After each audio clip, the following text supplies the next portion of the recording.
The Middle East, the cradle of civilization, is rich with stories of great kings, prophets, and philosophers. From Cyrus to Moses to Ibn Khaldun, our nations have given the world some of its greatest visionaries.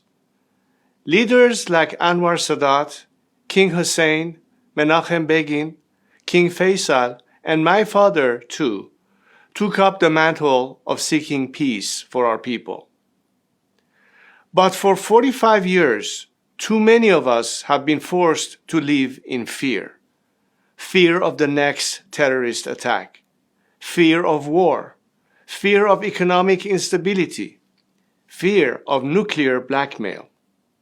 That's because 45 years ago, my country was taken hostage by a radical regime that seeks not only to keep my people in chains, but to export its revolution to your countries and your people. The regime in Tehran is responsible for the deaths of hundreds of thousands of innocents, Iranians, Arabs, and Israelis, Christians, Muslims, and Jews. It facilitated the October 7th attack. It fueled sectarian conflicts in Syria, Iraq, Lebanon, and Yemen. It is trying to unseat the Hashemite kingdom and delegitimize the custodians of the two holy mosques. It uses Palestinians as human shields. And now it has brought our cradle of civilization to the cusp of regional war. And so today, I come to you with a message. This is not the Iranian people's war. It is Ali Khamenei and his regime's war. The tyrant in Tehran couches his warmongering in Iranian nationalism. But he does not speak for our nation. The crimes his regime has committed against you, our neighbors, are an affront to Iranians and our values. For us Iranians, pride in our nation and love of our country do not come at the price of hatred, antagonism, or chauvinism.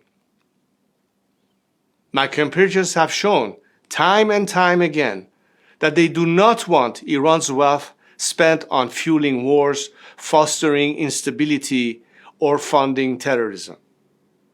Iranians are not your enemy. It is the Islamic Republic that is our common enemy, the enemy of all peace-seeking people in our regions, whatever nation they come from or whatever faith they practice. So I say to you, our friends across the Middle East, our region deserves so much better. But in order to succeed, first, this regime that has held us hostage for nearly half a century must go. The Middle East is all too familiar with turmoil and upheaval. So I know you might fear change will bring chaos, but fear not. We will not allow a power vacuum to follow the collapse of this regime. There is a vast coalition of patriotic Iranians at home and abroad, ready to step in to serve our nation and make peace with our region. I have told my compatriots that I will do my duty. I will step forward at their call to oversee this peaceful transition to democracy and Iran's return to the community of nations. Peace is neither a relic of history nor a distant dream. It is a promise we owe to ourselves and our children. And together, we can make it a reality.